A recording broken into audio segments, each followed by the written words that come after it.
Que la paz y la gracia del Señor sea con todos los hermanos. Los invito para acomodar a nuestros asientos.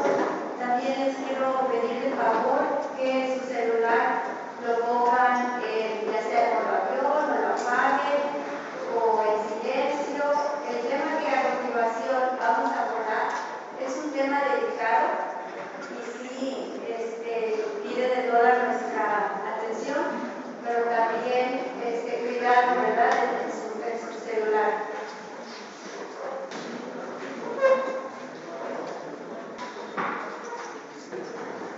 El tema de esta tarde es prevención y denuncia de abusos a menores.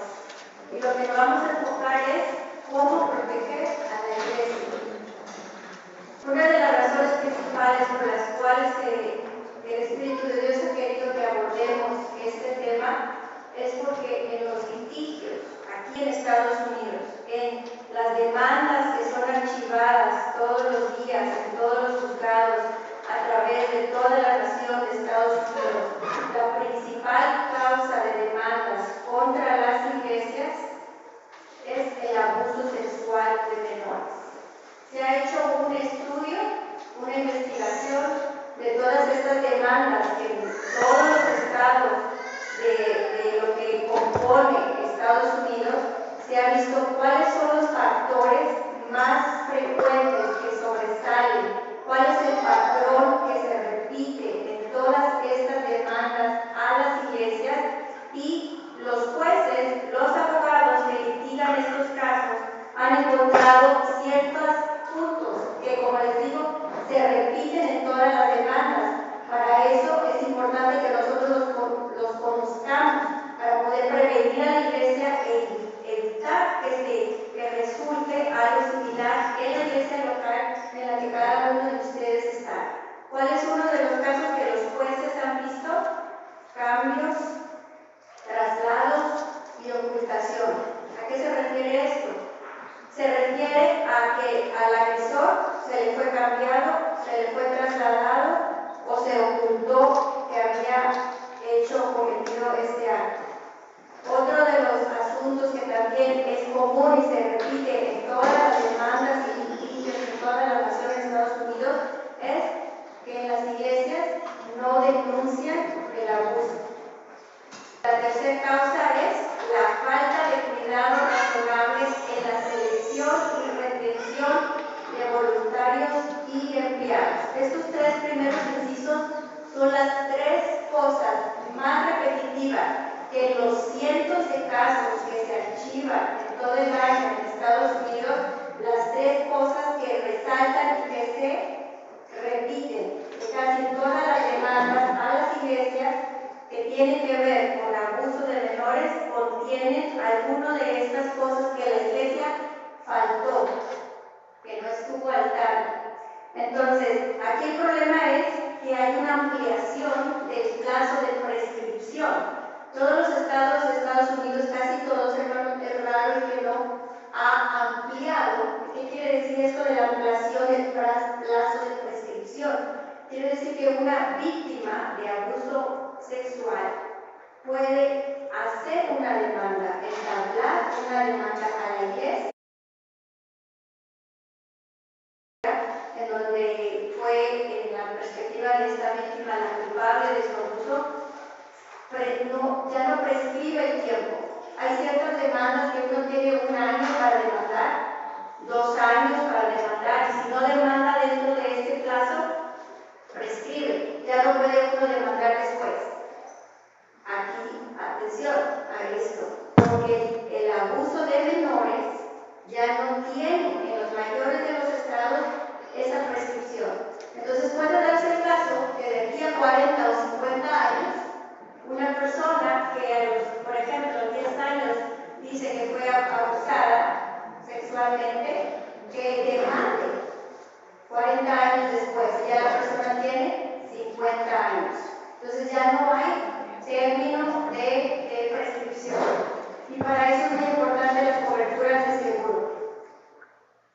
En esta tabla yo les quiero dejar mostrar, es un estudio que se hizo del año 2011 al año 2017. En esta tabla son las 5 razones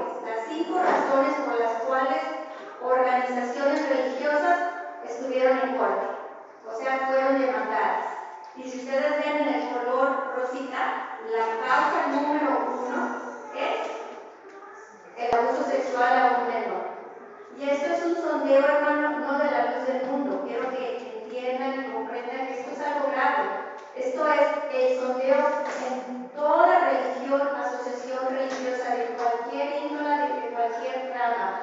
La razón número uno por la cual una iglesia acabó en corte en estos años, ahí la está mostrando. Vamos a hacer un ejercicio con nosotros.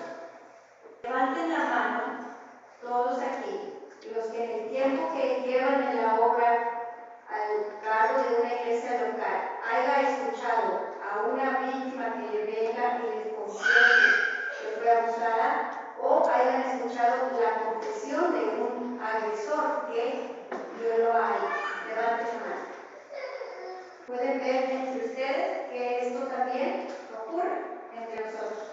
No estamos exentos de que un caso de un abuso a menor exista en nuestras congregaciones.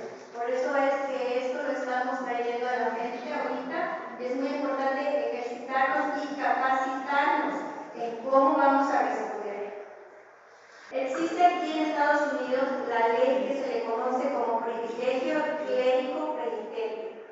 Esta es una ley que ¿cuándo es cuando se aplica? ¿Cuándo es cuando surge? Esta ley surge cuando surge el tema de abusos a menores, es cuando ustedes están platicando con algún hermano, con alguna hermana en su oficina, les piden hablar con ustedes, o algún miembro de la iglesia viene con ustedes, lo aborda atrás de la iglesia, un ladito en la casa pastoral, y viene y les relata o les narra algo. Pero existe aquí, como les digo, en Estados Unidos, algo que se le conoce como privilegio clérigo penitente, que en la Corte de Estados Unidos, la Corte Suprema lo definió así como está aquí en la pantalla, que quiere decir la necesidad humana de revelar a un consejero espiritual en total y absoluta confianza lo que cree que son actos o pensamientos defectuosos y de recibir a cambio consuelo y guía sacerdotal. Este privilegio, hermanos, de clérigo penitente nos ayuda a ustedes como esposas de ministros, que es parte de también les aplica este privilegio, como a los ministros, que son los ministros ordenados.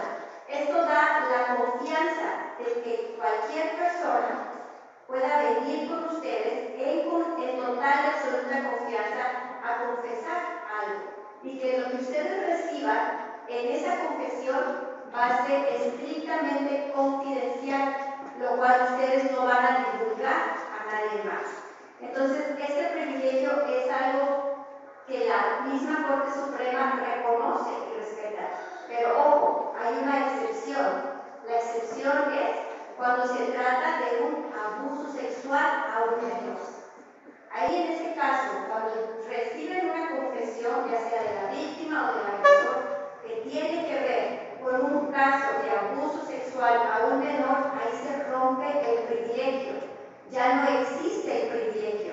Ya ustedes ahora, con esa información, ya les abarca otra ley que vamos a ver en las siguientes diapositivas. Quiero que quede claro algo. Este privilegio sí abarca muchas otras cosas. Este privilegio de clérigo penitente abarca cuando alguien les confiesa un adulterio, cuando les confiesan una fornicación, cuando les confiesan incluso algún crimen, que robaron algo, que mataron a alguien, cuando incluso el esposo o la esposa confiesan algún tipo de violencia doméstica. En todos estos casos sí aplica el privilegio de clérigo penitente, en el cual ustedes pueden recibir esa confesión y en estricta confidencialidad va a quedar esa confesión. Pero recuerden, no aplica cuando tiene que ver con casos de abuso sexual de menores. Aquí hay una excepción. Y también hay una confusión, porque de repente llega un adulto y dice, violé, abusé a otra adulta. En ese caso no existe. No existe este privilegio. ¿Me doy a entender? No quiero que se confundan un poquito. Cuando un adulto le dice violé, abusé de otra adulta, ahí ya ustedes sí lo tienen que guardar, esta confesión en estricta confidencialidad. Ahí no les requiere la ley que tengan que hacer un reporte, porque los dos son adultos, ¿correcto? Esa es la gran diferencia, en que este privilegio se deroga cuando la víctima es un menor de edad. Denunciantes obligatorios, en inglés se le conoce como mandatory reporters. ¿Quién es un denunciante obligatorio? El ministro, la esposa del ministro y los voluntarios, o sea, los hermanos, las hermanas que los apoyan a cuidar e instruir a los menores de edad, a los jóvenes, a los niños. Ellos también se convierten en un denunciante obligatorio. ¿Qué quiere decir eso, hermano? Quiere decir que la ley aquí en Texas, porque vamos a abarcar las leyes de Texas porque aquí estamos ahorita, nos convierte a todos estos rubros, al ministro, a la esposa del ministro y a todos los voluntarios, los hermanos que nos ayudan en cada iglesia a cuidar a los niños, a cuidar a los jóvenes, sea el director del coro, sea el director del coro de grandes, coro de niños, los que están a cargo de estos grupos se convierten por ley aquí en Texas en denunciantes obligatorios. La ley nos pone, quiero que para que me entiendan un poquito mejor, al mismo nivel que un doctor, que un maestro. Ustedes conocen, ¿verdad?, que un doctor y un maestro, ellos cuando reciben un caso de abuso sexual de un menor, ¿qué es lo que hacen? Hacen un reporte y hasta le dicen a la persona, por ley, la ley me requiere porque soy doctor, porque soy abogado, porque soy maestro, a los profesionales en estas categorías, la ley les exige. Ahora, muchos ministros tienen esa mala idea que a los ministros no aplica porque tenemos el privilegio de la confesión, ya hablamos que no. Pero también dice, bueno, voy a decirle al hermano que haga la denuncia, que vaya al hermano y que haga la denuncia. Aquí es donde queremos aclarar que no es así. Aquí es donde debemos estar bien ustedes capacitados y conscientes de lo que la ley les requiere a ustedes como ministros. La ley los pone al mismo nivel que un doctor, que un abogado, que un maestro. Les exige a ustedes que hagan este reporte. Por eso son conocidos ustedes como denunciantes, como obligatorios, porque la ley los está obligando. Es muy importante que se entienda este término, hermano, denunciante obligatorio. ¿Por qué? Porque muchas veces el ministro o la esposa del ministro cae o erra por el camino de la misericordia. ¿Por qué lo digo de esta manera? Porque dice, bueno, es que hay que darle una oportunidad al hermano, hay que darle una oportunidad a la hermana. No voy a hacer el reporte. Aquí no es nuestra discreción de poder decidir qué podemos hacer o no. Aquí la ley nos está obligando.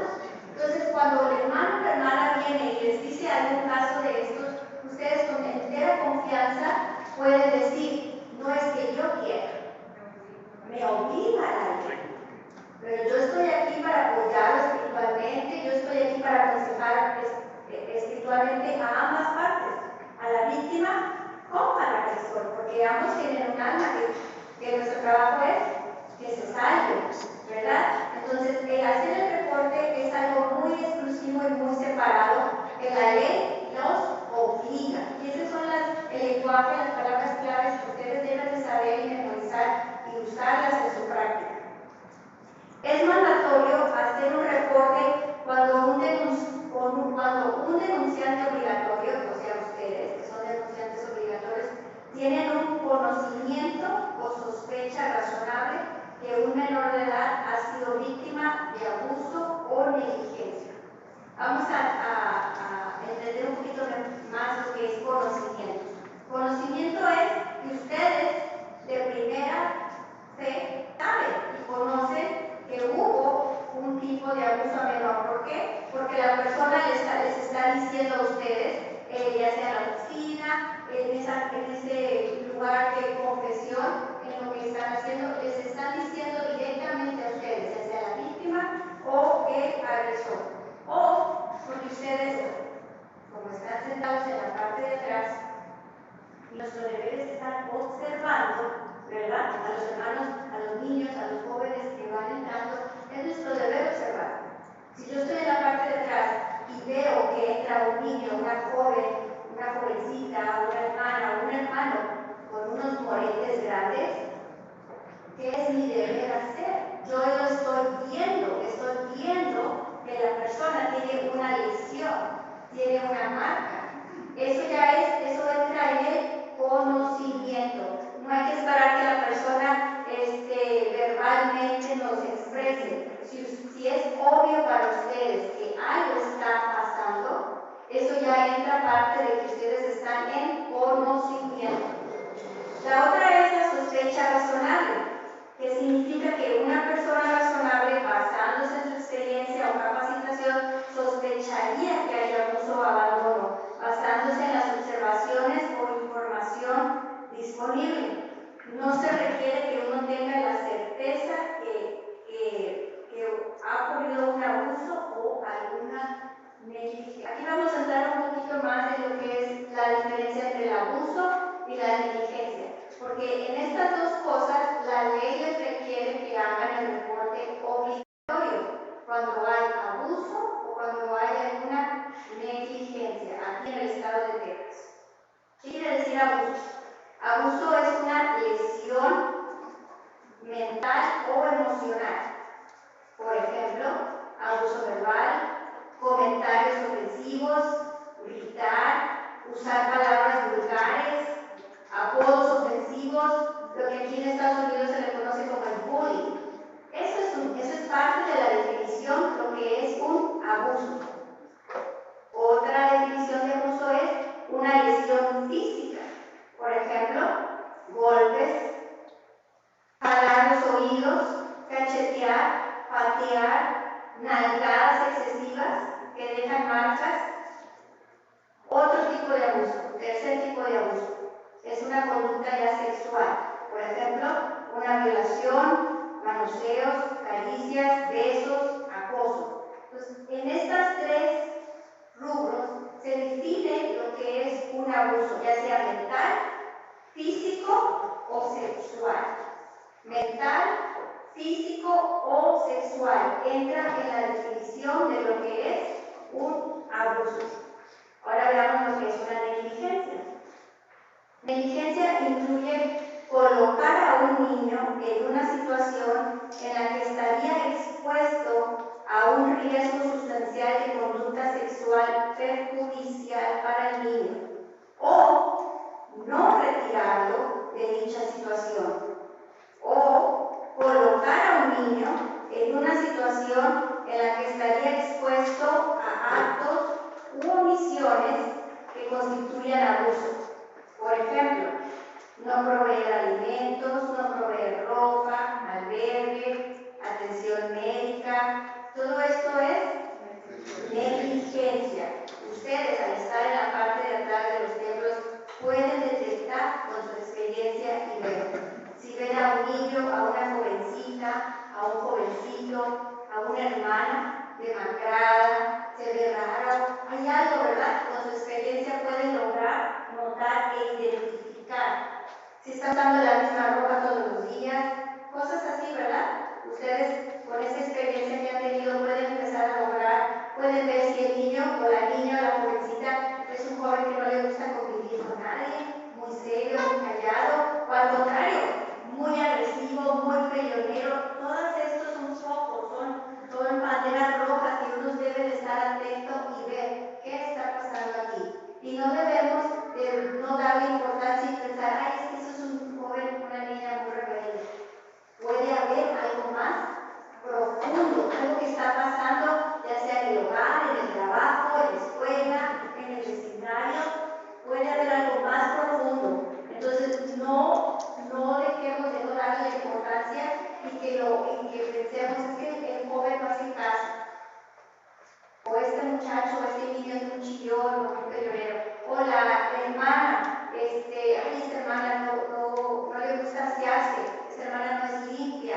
Habla tu esposa con ella para que le digas cómo hay que cuidar a sus niños. Hay que tener mucho cuidado en estas cosas y ver qué es lo que está pasando. Si ustedes detectan, vuelve a lo mismo, sospecha o admisión. Si ustedes sospechan o alguien les vino y les confesó verbalmente que esto ocurrió, es deber, por ser ministro y esposa del ministro, que se tenga que hacer un reporte. Es obligatorio.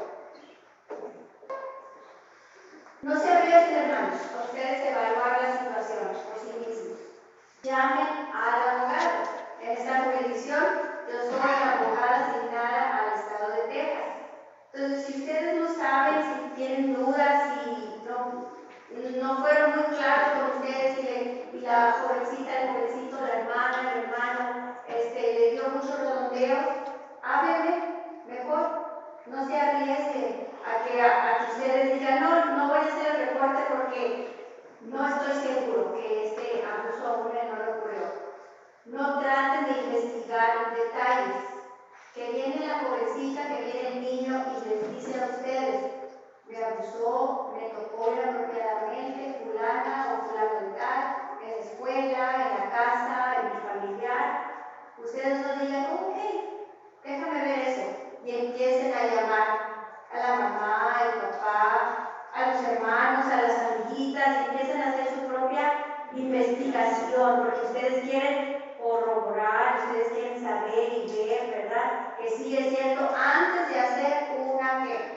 La ley no nos requiere de eso, hermano, al contrario, la ley nos prohíbe aquí en el estado de Texas que ustedes hagan sus propias investigaciones. Mejor llámenme a mí inmediatamente para pedir algún tipo de asesoría. Vuelvo a repetir esto, llámenme a mí inmediatamente. ¿Y por qué les estoy diciendo esto? Porque yo soy la abogada. En esta jurisdicción, en el estado de Texas, los abogados tenemos la relación de cliente-abogado. Yo puedo escuchar este tipo de cosas porque soy abogada y los voy a aconsejar en cómo actuar. En cambio, si usted le llama primero a su supervisor y le dice, hermano, fíjese que me dijeron esto, ¿qué acaban de hacer? Acaban de involucrar al supervisor, que ahora lo están haciendo responsable al supervisor, que él ni conoce al hermano, ni a la víctima, ni al agresor, y ahora el hermano supervisor va a tener que hacer este reporte. Si le llaman al pastor jurisdiccional, lo mismo. Si le llaman a otro compañero en la obra con el que salieron al mismo tiempo y se ayudan mutuamente, también. Entonces, en este caso, exclusivamente y únicamente en este caso, llamen primero a su abogado. En todos los otros casos, hermano, el orden que el Estado establecido en la iglesia es, entonces sí, comuníquense con su supervisor. Cualquier otro caso que ustedes ocupen ayuda en su iglesia, hablen a su supervisor no puede, le va a hablar al distrital, si el distrital no puede, le va a hablar al jurisdiccional. Pero en este caso, no les llamen a ninguno de ellos, llámenme a mí, por favor, para poderles aconsejar y guiarles en cómo puedan ustedes abordar esta situación. La ley es muy compleja y estricta y no se debe dejar mucho tiempo. El reloj, hermanos, empieza a contar desde el momento que la persona les viene y les da esta queja, este asunto, empieza el reloj. Aquí en Texas es 48 horas. Tiene el ministro por ley, o la esposa del ministro, o el hermano o la hermana que estudia a los niños, que estudia el coro, que cuida a los jóvenes, tienen 48 horas por ley en el estado de Texas para levantar este aviso, ese reporte en el Departamento del Estado. Entonces, no se esperen mucho tiempo, porque el tiempo pasa de volada, pasa muy rápido, esas 48 horas se acaban pronto. Entonces, queda establecido por la tabla que vimos de todos los casos que va a ocurrir un caso de abuso a un menor, sea en la escuela, sea en su casa, sea en la casa de los amigos, sea en las instalaciones aún de nuestros templos. Va a ocurrir. ¿Qué es lo que nosotros podemos entonces hacer? ¿Cuáles son esas buenas prácticas? ¿Cuáles establecer para reducir el riesgo. Si regresamos a la diapositiva que vimos al inicio, en los patrones que los jueces encontraron a esas iglesias culpables de que esos abusos se dieran, no los encontró culpables porque ocurrió el abuso. Si recuerdan y hacen memoria de esos tres incisos que hablamos, los encontraron culpables porque trasladaron al agresor, lo ocultaron, no hicieron denuncia. ¿Cuál otra? Falta de cuidado. Falta de cuidado en escoger a esas personas que eran los que iban a estar en contacto con estos grupos vulnerables. Entonces, ¿qué es lo que vamos a hacer? Si eso es el patrón que se ha visto en todas las demandas que han habido en Estados Unidos de cualquier religión que hay, pues vamos a usar unas buenas prácticas para nosotros poder reducir el riesgo de que esto ocurra en nuestros templos. Les vamos a hablar acerca de un programa de 12 pasos. Por favor, apunten los hermanos, esposas de ministros, ustedes que son los que ayudamos al compañero a mantener y a llevar estas pues, cuestiones, ¿verdad?, que ellos por la formación son muy importantes. De aquí en adelante, ustedes van a ser responsables de implementar estos 12 pasos en cada una de las iglesias que ustedes tienen. No va a ser el hermano Antonio Gaona que va a implementar esto a nivel jurisdicción, porque la demanda no es a nivel jurisdicción. Cuando llegue una demanda, un litigio de un abuso menor es al lugar en donde ocurrió, ¿correcto? Entonces, por eso es importante que estos 12 pasos los empiecen ustedes, cada uno de ustedes, en ese cuidado que deben de tener a la iglesia que se nos hablaba en la mañana. Esto es parte de ese cuidado. Van a implementar ustedes estos pasos. No puede su hermana como abogado ir a cada lugar y armarles el programa y hacerlo, porque sería imposible poder abarcar todas las iglesias todos los días. Son ustedes los que están en esa trinchera, por decirlo así. Son ustedes el primer paso para responder en esa iglesia local, porque son los que están ahí día a día y pueden ver lo que está ocurriendo. Estos 12 pasos lo van a implementar con los directores de coro, con los que están en los estudios de niños y los jóvenes, con los encargados de grupos de niños y de jóvenes, con cualquiera que colabore o participe o supervise a los niños y a los jóvenes. ¿Entendido? Paso número 1. Entrevista. Antes de ocupar a un hermano o hermana para todas estas funciones que ya hablamos que tienen que ver con niños y con jóvenes, van a hacer algo, van a hacer una entrevista. Esta es la oportunidad ideal para preguntarles a ellos sobre su trabajo previo con menores. Muchos hermanos acaban de ser cambiados últimamente, pueden decir, pues yo ya llegué y ya estaba el director del coro, ya estaba el que cuida a las niñas, a los niños, pues ya estaba, yo no los moví, yo seguí.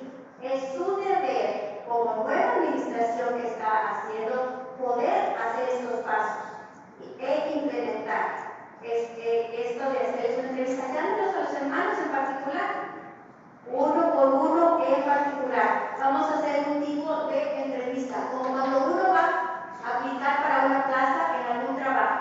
No nos aceptan luego, ¿verdad? Tenemos que llenar y pasar este proceso de una entrevista.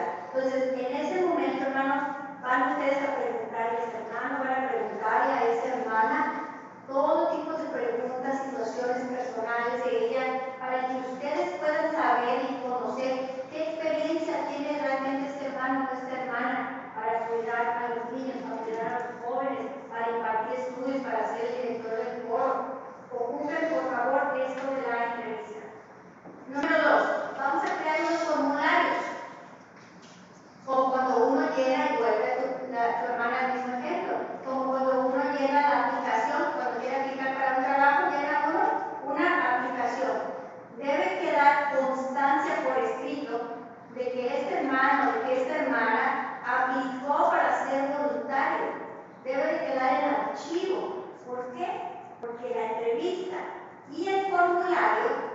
Si esta persona la llena y en esa entrevista es el aplicante más destacado, por decir así, con mayor experiencia, con mayor disposición para cuidar a los niños, y en un futuro esta persona abusa de un menor y la persona quiere demandar a la iglesia, yo voy a tener mis documentos para decir, yo hice como iglesia toda mi responsabilidad y cuidado para prevenir. Aquí están mis pruebas de que yo lo entrevisté, de que yo llené este formulario en el cual esta persona me contestó que era apto, que no tenía ningún récord criminal, que había cuidado a los niños, que había participado con los niños.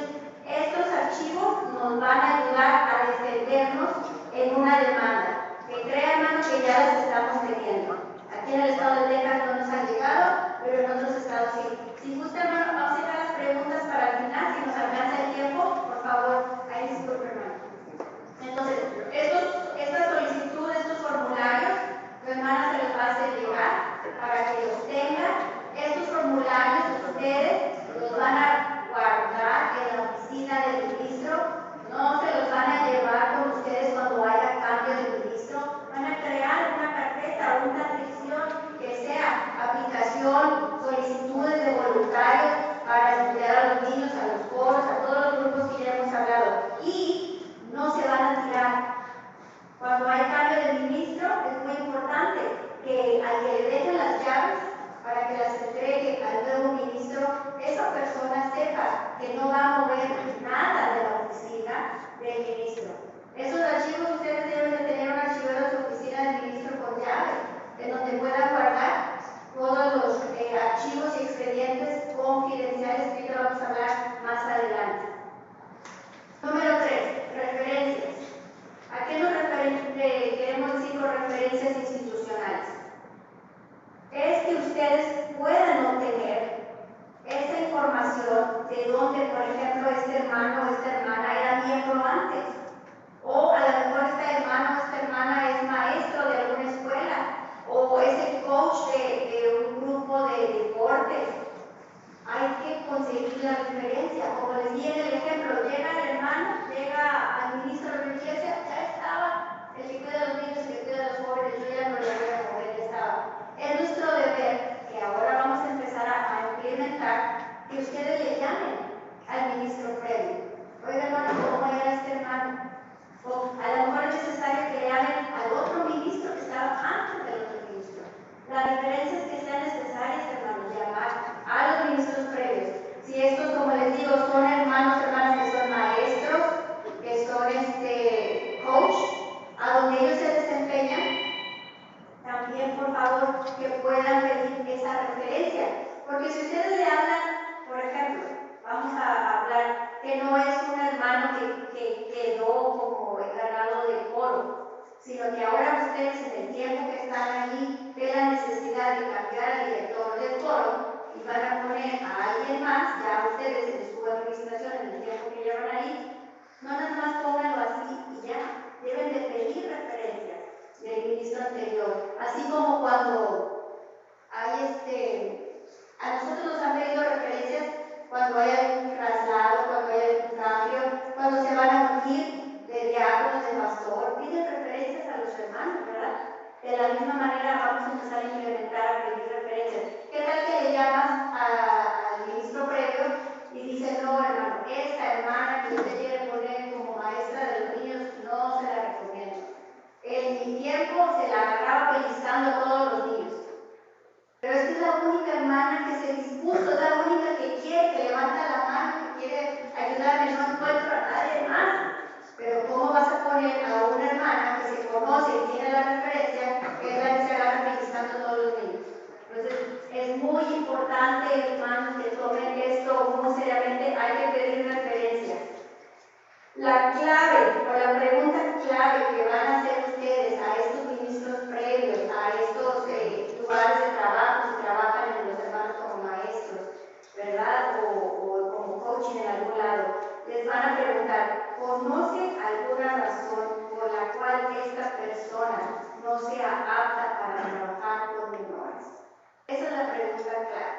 Con esta pregunta ya estamos cumpliendo otro de lo que los juzgados en los casos civiles que vimos en las demandas que hubo, que estamos haciendo nuestra diligencia, que no estamos siendo negligentes al poner al cuidado de niños, de jóvenes, a una persona que tiene un récord malo, de trabajar con niños, de trabajar con menores de edad.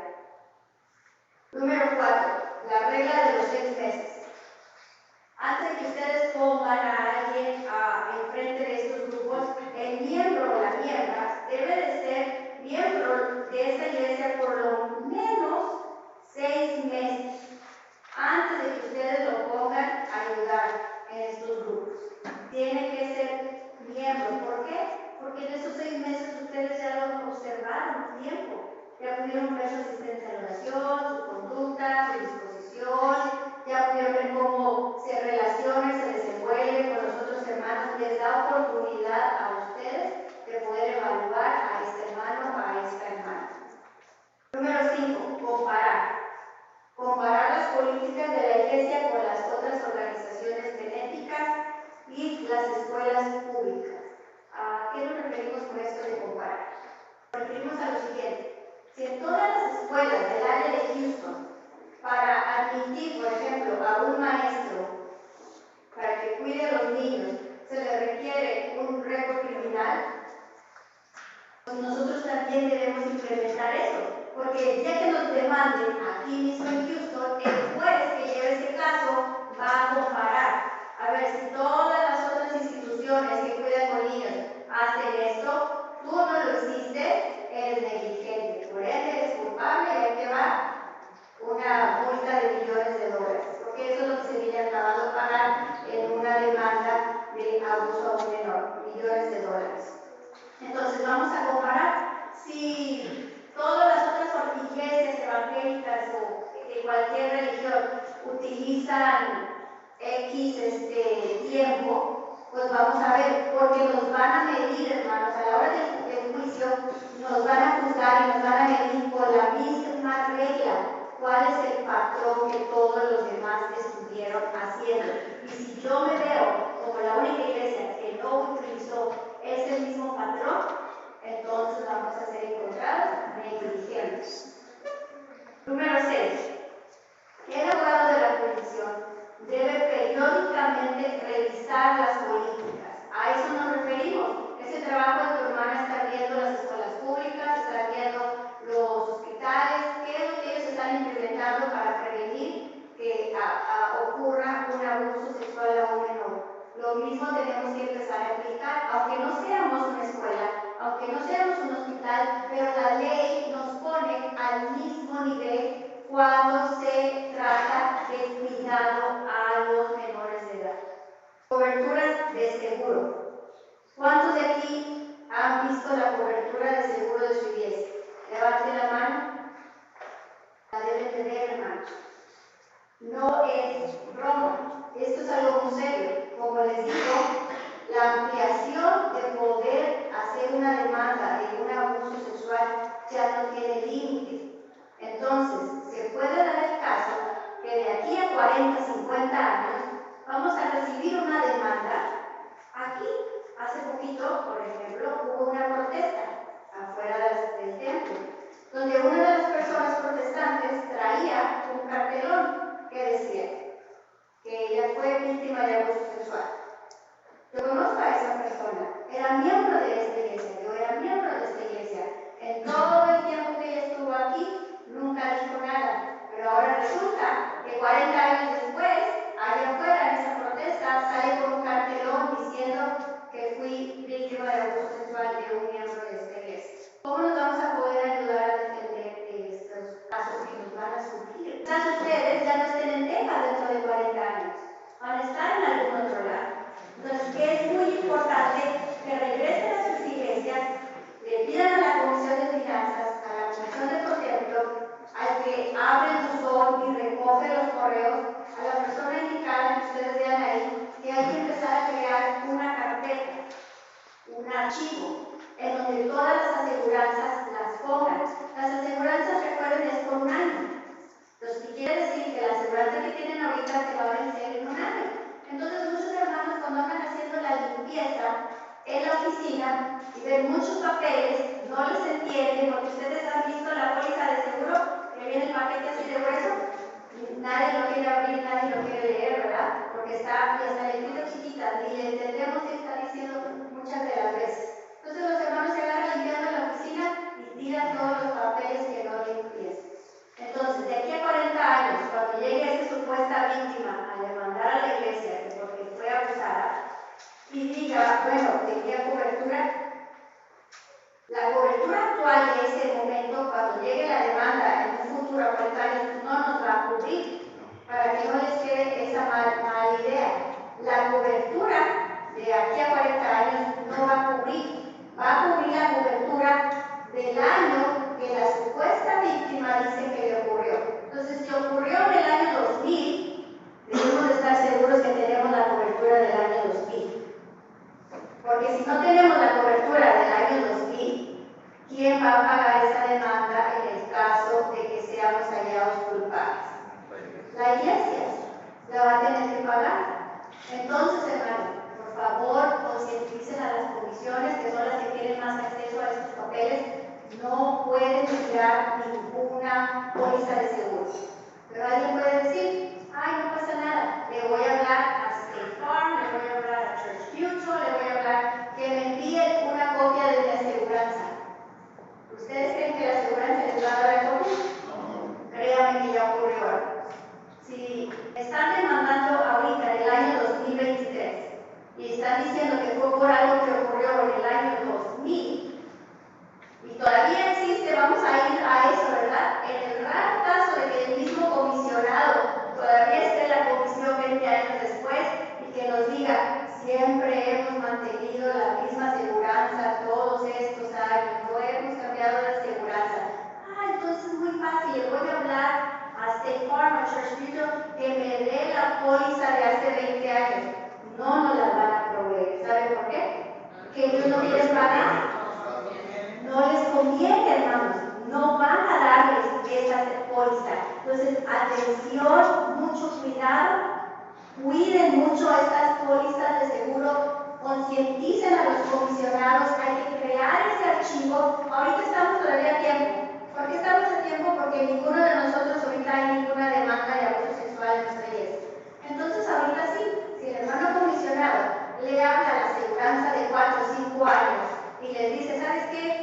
Extravié, se llovió, se mojaron los archivos, no los encontramos, dame una copia, sí se la van a dar ahorita, porque no estamos siendo demandados.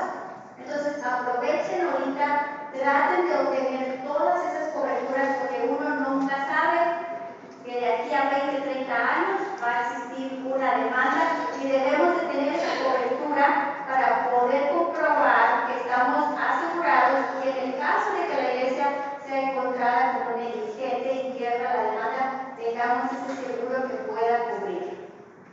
Entonces, estos seguros se van a resguardar indefinidamente. Número 7. Reglas de 2 adultos. Adoptar la regla de 2 adultos que prohíba que un niño o joven esté solo con un adulto. Siempre debe haber 2 adultos en los estudios de niños y jóvenes. Yo sé que batallamos, hermano, créanme, porque tu hermana pues también es papi y colabora en el ministerio. Batallamos para encontrar un hermano o una hermana que nos apoye con los estudios de niños y dice, no, si apenas pude encontrar uno, ¿cómo voy a encontrar a 2? La otra persona que esté ahí no necesariamente tiene que impartir el estudio. La otra persona solo está para estar como resguardo de que siempre hubo 2 adultos en todo momento. ¿Por qué queremos 2 adultos? Para que haya un testigo. Porque si el niño o la niña dice, o el joven o la señorita dice, el hermano o la hermana que nos dio el estudio abusó de mí, ya sea sexualmente, físicamente o emocionalmente,